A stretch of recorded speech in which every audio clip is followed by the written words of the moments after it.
Big episode of the Shea Anything podcast for you today. The Mets have acquired Francisco Lindor and Carlos Carrasco. We have a guest on today's episode from Cleveland to give us kind of a scouting report on the field and off the field guys that the Mets just acquired. Andy will give us the latest on his reporting. Andy, can you confirm? Yes. Thank you. Here's the episode.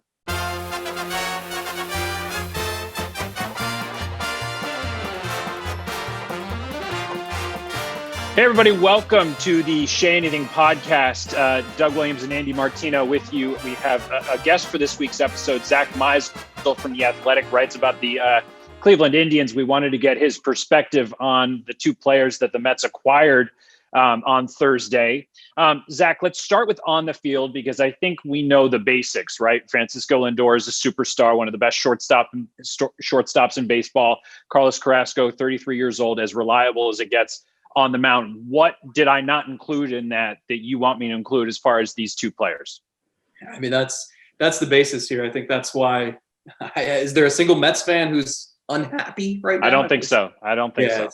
Lindor checks every single box for what you would want in a franchise player. I mean, he's a well-rounded hitter. He hits for power, hits for average. He's batted leadoff. He's hit third. He's hit fourth. He can steal bases. He's an elite defensive shortstop with a couple of Gold Glove awards to his name. He's grown into a leader in the clubhouse. He's bilingual, so he can connect with a lot of people. And really, since day one, his major league debut in Detroit in 2015, he has been polished, professional, intelligent. And I know a lot of times those words get thrown around pretty just regularly, but with him, I mean, it really is the truth. He's 27 years old, but you'd think he's been playing in the league for 15 years. He really embodies everything you would want when you're trying to decide, what type of player do you want to hand over one of those mega contracts to? He really does check every box. Zack, and I'm sure you've had this experience too, covering guys that you hear they're great guys and they come to your market and sometimes they're okay. Sometimes they're not quite what they were billed as. Lindor does seem like the genuine article from everything anybody says who's interacted with him. I'm sure you've reported a little bit on who he is as a person. Just how does where does that come from? A guy so young, having those leadership skills. We talk about growing into that. He's still only 27 years old. Who is this person and where does he come from that he seems so composed on such a big stage at such a young age? So let me take you to a little town called Gurabo, Puerto Rico. And in 2018, Lindor and the Indians and the Twins went down there for a little 2-game series. And one morning, Lindor went back to his elementary school. And he walks into this courtyard with the front of the school, and it's not a nice school by any means. It's dilapidated and kids they do their art projects on the walls, and it's certainly humble beginnings that he had. And he walks into this place and there are kids lined down every hallway, every square inch of the facility wearing Cleveland caps, and they are cheering and chanting for him like this was a hero's homecoming they had been waiting for since before they were born. And he goes and tours the school and reminisces about his days there. He remembers every teacher's name that he comes across.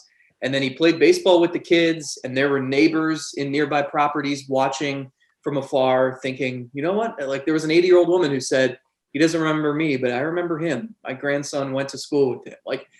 I think it's those roots that he is so passionate about. He will always champion Puerto Rico and his friendships with fellow major leaguers who came from similar areas like Eddie Rosario and Javi Baez. And I think it shows you that it is genuine. And yes, we've been around plenty of players who, when the camera light is on, they're the nicest, most enthusiastic person in the world. But even behind closed doors, he is a real person. And look, everybody has days when they don't want to talk to the media, days when they go 0 for 5 with a few strikeouts, and it's just they want to get out of there as quickly as possible. But truly, he is a professional, and I think he knows that he's got that. He's known as Mr. Smile, and everyone talks about how he's always smiling, and he says that he would have been a dentist if he wasn't a major leaguer. But it's legitimate. Like, that personality is magnetic, infectious, whatever you want to call it. So Andy actually brought this up on our TV show yesterday, Zach, the story that happened with the Indians, where a few of the players went out and broke the COVID protocols, and Lindor was kind of the face, the leader in that situation for that clubhouse. Were these the two guys between Lindor and Carrasco that you as a writer would go into the clubhouse when you could, when that was a thing, and you go to these two guys for a quote on a team story? Are these the two real leaders in that clubhouse, were they? Yeah, Lindor for sure. And it was kind of fascinating watching him evolve into that role, because his first couple of years, he sat back and learned. You had Corey Kluber in one corner of the clubhouse, Michael Brantley in another, Carlos Santana in another, Andrew Miller and Cody Allen were in there. So there were enough veteran presences that I think he had plenty of people to learn from. And certainly, as those guys started to move on and you get to 2018, 2019, and 2020, he became the voice in that clubhouse and a primary leader. Carrasco, I think, played that role a little bit. He's more soft-spoken, kind of goofier. And I mean, with him, it's different because he was the longest tenured member of the organization. They traded for him in 2009. He debuted that year. And like, it's crazy that he was in Cleveland for almost 12 seasons. I think he missed one with Tommy John surgery. But the rotation in Cleveland has always been their foundation. And it's always been a group that, I mean, in a way, it's like they're the police of the clubhouse, because they are so good and they set the example, whether it was Kluber, Trevor Bauer, Mike Clevenger. They had Danny Salazar way back when. Like, they've had so many good starting pitchers that I don't think it's necessarily been in Carrasco's wheelhouse to kind of be a leader. But he's also, everyone knows what he went through. And I think that kind of galvanized the team in 2019 and even 2020 to an extent, and maybe served as a bit of leadership in an indirect way. I want to ask you, Zach, about Lindor's season in 2020. Just talking to the scouts that I talked to about it, there's been kind of a shrug, like, he's a great player, small sample size, what are you going to do? I wonder if you saw or talked to anyone in the organization or aware of anything specific in his game that was problematic, other than, or was it simply, probably would have evened out if you'd given him a full season? It's funny because whenever we got on him about that, he would just say, it was a rough night, or it's been a rough week, or it's been a rough month. I just need to turn the page. That's what he kept saying all year. But, there's only so many chapters in a 60-game season. So I think he ran out of time, and that didn't help. But the one thing that has stood out the last two seasons now is, for whatever reason, he can't not chase breaking balls in 2-strike counts. And especially with runners in scoring position, his numbers have suffered the last 2 years. A lot of that is, it can be random variation, and certainly the small sample size in 2020. But that's something he's even admitted. He needs to be more patient. He needs to not force the issue. Part of it, too, is in 2020, the Indians' offense was abysmal. They had literally the worst outfield in Major League history. And I think Lindor and Jose Ramirez felt that they had to do everything to make that team go. And, it didn't work. But like you said, I mean, I think all teams are kind of a little cautious on how much stock they put into players' numbers from 2020. And, you would think that the track record speaks for itself. That would lead me to think that you think he will succeed in what is now suddenly an incredibly deep Mets lineup, where he's got some protection, some padding around him, whether it's Dom Smith or Jeff McNeil or Pete Alonso. Do you think, given his personality, that it will not be long, Zach, before there are billboards here in New York with his face on them? Yeah, I mean, I remember talking to a pretty prominent marketing director for a big company a few years ago that had some dealings with Lindor, and he was just raving about how this guy is like a marketing director's dream. I mean, he is so good at saying the right thing that's going to appease fans, and it's not just lip service. I mean, he follows through on it, but he's so smart. Even, The trade is not a surprise to Cleveland fans because we've been talking about it for like 3 years now. But we knew that there was going to be this war between Lindor's camp and the team's camp leading up to this departure because, who's going to win the fans over and say, Lindor could say, oh, well, I wanted to stay here forever. And the team could say, well, we wanted him to stay forever. The fans are going to pick one side or the other. Lindor never said the wrong thing. I mean, he always just voiced how he thought he deserved to be well compensated and he wanted to stay in Cleveland. He talked about how it's $1 billion franchise and they can afford anything. And, he's really smart and savvy and, he's the face of New Balance. He's got plenty of endorsement deals. He knew he could bet on himself and turn down Cleveland's offers because he had a big signing bonus out of college or high school. Like he's really intelligent and he knows how to play that off the field marketing branding game. And I think, it was only a matter of time before he found a bigger market to become a superstar. Covering his those negotiations with the team over the years, Zach, do you have a feel for whether he's a guy who's going to test free agency no matter what? Whether he's a guy that would settle in like Mookie Betts right now if the money were there, or have you talked to him about free agency and if that's the process he wants to go through? Yeah. So his stance was always, I'm willing to listen and I would sign for the right price. The issue is he never revealed what that price is. He did say that the Indians never offered him $300 million. So that was in the spring. And that is kind of just what I would go off of in terms of what he was looking for. Now that was pre-pandemic. That was pre a pedestrian season, even in a small sample.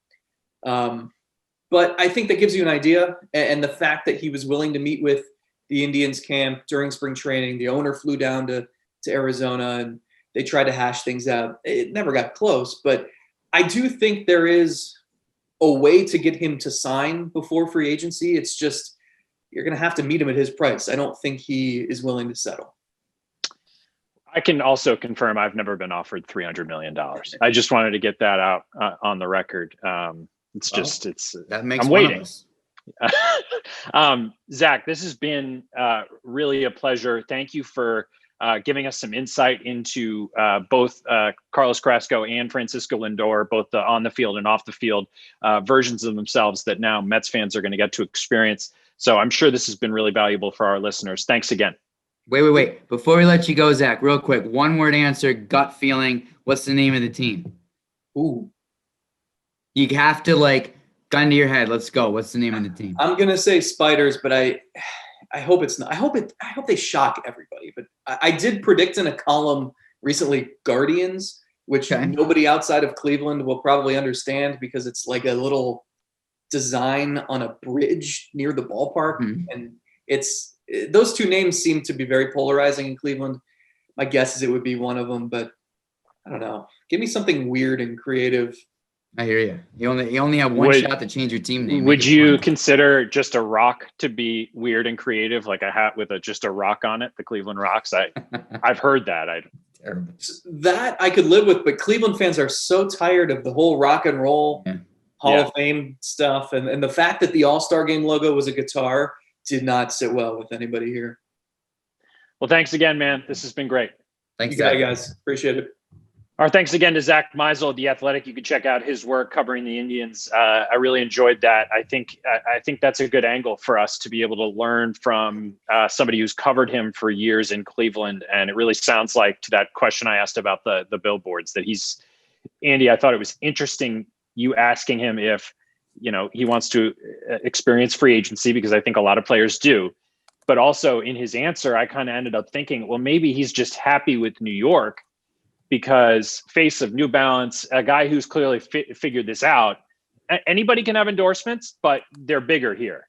So are they still? I think so. I mean, I don't know. The national ones, maybe not. Like the NBA figured that out a long time ago, that you could be a star wherever.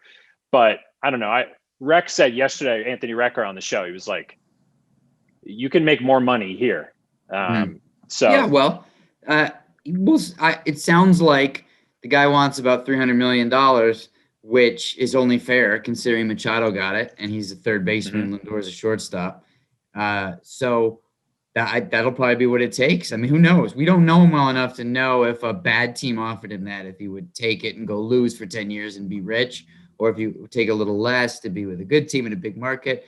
These are the things we have to learn about the guy so far. But Zach certainly made it sound as if Lindor is business savvy to the point where he knows his value and will insist on getting it. So, I like that he didn't take it naturally a huge side, but he did say that, the club's worth $1 billion, which is always the point when you hear things about how your team's owners can't afford anything, like I'm sure the fans are screaming about in Cleveland right now. So what do you think is next, Andy? Do you think Sandy Alderson and Jared Porter approach Lindor during spring training before the season starts at the very least and just take his temperature? Oh, I think they'll do more than that before spring training. I think they'll try to engage him in talks and get it done if they can find the common ground. But I don't know. Are they really going to give him $300 million? That's tough when there's a lot of other shortstops out there. Obviously, Lindor is the most likely target for the Mets because they've already acquired him and given up players to get him. But this is a long way from desire to signing that contract, obviously. Well, when you say it like that, what's interesting is then you think, okay, well, do you want to give him a tryout? You feel confident enough in what you gave up that it wasn't significant enough to make 1 year seem crazy of Lindor. But that just feels weird to me. Like it just feels inevitable that he'll get a contract. And I don't know, and you may know this better than I, but I don't know if a player like Lindor coming into this situation would be thrilled to have to play for a contract in 1 year with a team. No. I think the Mets would, I'm sure, prefer to lock him up before the season, before spring training, if they can. Like the timing was messed up last year, but I bet you that the Dodgers would have locked up Betts last year in spring training if it hadn't been for the pandemic delay. So I'm sure the Mets would like to get that done before they start playing. I just don't know if they're willing to pay him all that kind of money. Yeah. Well, so then there's this domino effect. We talked about it in the hour-long show we did last night. So you have, okay, let's say you give Lindor a $280 million contract. Then let's say the Mets still want Springer, and they're being coy about it. And you can talk more about the salary issues there, but let's say they want to sign him. That makes Michael Conforto maybe the odd man out because it's hard to configure a roster with that many really rich long-term contracts. And in my opinion, after the day the Mets had yesterday, I'm thinking, boy, I would rather have like Jackie Bradley Jr. in center for maybe a year or two and extend Michael Conforto because he's a budding star, a leader, a player rep, really like good at everything. And these are the conversations that the Lindor trade kind of forced us to have because you have to look far into the future in terms of if you have George Springer in 2024 making $25 million a year, that changes the way you can build your team. Yeah, and to agree with you and add to that, the Mets look at the Yankees, who can't really or aren't really doing much of anything right now, and because in large part they have Cole and Stanton. Those two contracts eat up so much of their payroll. And look, Cole had a pretty good season, very good season. Did he win the playoff game that they hired him to win? It's not his fault that he didn't, but look, those are big contracts now going forward. And with Stanton's, obviously, they would get out of that if they could, even though Stanton's still a good player when he's healthy. So the Mets certainly look at that and go, do we really want to put ourselves in a situation like that? And, Conforto is going to make a lot of money. I don't know exactly how much yet, but it's not going to be as much as Springer. He's not as accomplished as Springer. So maybe that does make some more sense at this point. Yeah, I think he just strikes me as a guy the Mets should lock up. I mean, I just think that it's as safe an extension as you can give. And he's not as accomplished as Springer, mostly because I think Springer's labeled as a postseason hero and obviously a center fielder. But you reported last night that I think the Mets view him as a right fielder in a couple of years. So again, my thinking on Springer's kind of changed. Don't you think that the agents of JT Realmuto, of Trevor Bauer, of George Springer might, in hindsight, have read the room a little bit on this offseason before they let leaks get out of 175 for Springer, of setting the AAV record for Bauer, of Realmuto wanting potentially like 200 mil? Maybe it's not their fault, but none of those guys are in the situation that they thought they'd be in right now.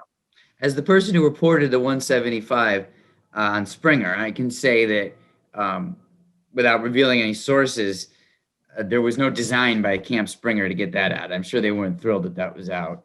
I would expect they weren't thrilled that that was out. The Bauer thing, he obviously wasn't thrilled because he tried to incite the mob on John Heyman for reporting it a couple of weeks ago or whenever that was.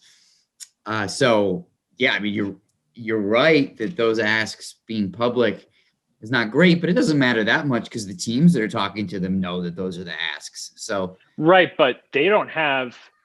You're right that in actuality it probably doesn't matter in the negotiations, but they don't have. If they don't have the Mets anymore, who do they have?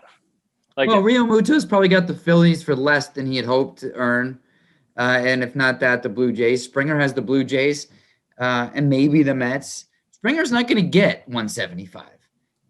I mean, I would be very surprised if he did. So, look, the Blue Jays offered him about 115. Maybe the Mets could make that work in that range if he'd prefer to be a Met. Maybe the Mets still have some leverage on him that maybe he wants to play in New York. So we'll see how that plays out. But yeah, we'll see what Bauer gets. Bauer might get that AAV record from a team like the Angels. AAV record meaning he wants to beat Garrett Cole's record of average annual value of $36 million. Maybe the Angels give it to him because they really need pitching and they have some pretty deep pockets. So we'll see. And last kind of specific roster thing right now, Andy, Hendricks, Brad Hand, what do the Mets have left under the luxury tax right now? And what can fit in that window? Is it just one of those guys? Is it one of those guys plus potentially Springer if they get creative? What do you think? Well, the luxury tax is 210. They think they're in the 180s, maybe mid-high 180s right now, and by their own internal calculations. So ideally, you'd like to start the season around 200. You want to save a little money, $5 to $10 million, for in-season acquisitions, in trade deadline, obviously, or whatever else might come along. So that means they really don't have anything close to the Springer number to play with. Unless they were to trade some salary, which I've heard could do. They have some deals on the table that they could make to get rid of some salary if they want to. They could get creative. Springer could take less. There's ways it could work, but it's not simple anymore. Yes. Brad Hand and Liam Hendricks, with what they're asking, fit into that budget. So what about starting pitching? Carrasco is added to the list, and then suddenly it's amazing how much one pitcher changes the feeling about a rotation, because now you're like, wow, DeGrom, Carrasco, Stroman, Peterson, then you have Matz, then you have maybe Lugo in the mix, then you have Syndergaard coming in the summer. Are they done? Do you think they take a flyer on somebody like James Paxton or Corey Kluber? They could. Again, it all has to work within that budget window of the luxury tax. So it depends what the market for those guys turns out to be. Paxton and Kluber are two guys who would probably end up with incentive-laden deals. I believe if you hit the incentives on those deals, they count negatively toward the luxury tax. So the Mets have to be careful there. If James Paxton strikes out like the 170th guy in a season, they go over the luxury tax. Can you imagine? Right. That strikeout just cost tens of millions. Yeah, sitting in the press box, Steve Cohen's like biting his nails. Yeah, exactly. So, look, they'll go over the luxury tax at some point in Steve Cohen's tenure here, by the way. It's just probably not in the first year. So it depends what the market is for some of these guys. I would say the rotation's pretty deep right now, pretty set. You push Peterson and Lugo and Gesellman back into sort of depth pieces, or Lugo can go to the bullpen so as currently constituted. So they're in pretty good shape with the rotation right now. It's tough to have 4 or 5 really good pitchers. DeGrom, Carrasco and Stroman at the top, and then Peterson behind him for depth. That's pretty good. Yeah. All right. Well, the last thing on our rundown, our producer Jeff wants to know. We're doing a special edition of My Saturday Night, but it's my New Year's Eve, and he wants to know what channel you were watching, and I'm assuming what you did. So I'll be honest. So I was out west, 3-hour time difference. I was asleep way before midnight, to the point where there were fireworks at midnight, and like, I'm talking local time. I watched the New York ball drop with Anderson Cooper and Andy Cohen. The ball dropped, New Year's in New York, go to sleep, and then I was actually awoken by the fireworks at midnight and kind of annoyed. Andy, what were you watching? That's and what an did extreme version of your stereotypical Saturday. I know, and I didn't do anything. I had fun. Didn't leave the house. We safely outdoors hung out with the neighbors from 4 to 7. The neighbors are kind of in a little bubble with us, so we will see them outdoors en masse. They have a couple of kids, and we get along with them very well. That was nice. And then at 7 o'clock, we went into the house. Don't worry, this won't be too long. But we have this family tradition, the three of us, where I cook all this like really gross food, like wings and potato skins and nachos and all this kind of stuff. I kind of bring out one per hour, where we play board games, listen to music, do a little dancing in the living room. I think we've talked about dancing in the past in this podcast. You dance in your home. You dance in your home more than. So we did that. So we have a really nice time doing all those things, and eating bad food, just listening to music. And then we turned on Anderson and Andy at like 11:52 and watched it for a couple of minutes. But other than that, we weren't watching anything. Yeah, I didn't watch. I didn't watch much. I watched around the time that the ball dropped, and their blood alcohol level was high. Are you sure the ball dropped on CNN? Because I feel like there was no ball, and my wife and I were looking at each other like, did the ball drop? There was like a big, ugly Kia ad in the middle of the needle. So funny you noticed the Kia ad. We were looking at the TV like, this is just for Kia. Like, I think it was Kia. Yeah, it was very I guess sponsored. It worked because I remember that on January 8th. Yeah, I actually bought a Kia since then too. So clearly the advertising worked. It worked. I bought a Kia the next morning. I was hungover. I went out and bought Me a Kia. too. First thing I did was buy a Kia. But did they drop a ball on that show? I think so. I don't know. I feel like I didn't see the ball drop. Oh, Jeff, you want us to wrap this up now? You created this monster. You did. All right. Thanks for listening, everybody. I'm sure you're all pumped. This was a crazy end of the week in Mets land, and now we start to be able to have those conversations about lineups, and because we have a feeling of what it's going to look like. I guess center field's really still the big question, but we didn't know when we woke up yesterday morning that the Mets would have Francisco Lindor, so you can never predict it. All right, thanks for listening, everybody. Happy New Year. That's the last time I'm going to say it. It's the last time it makes sense to say it, and we'll talk to you soon.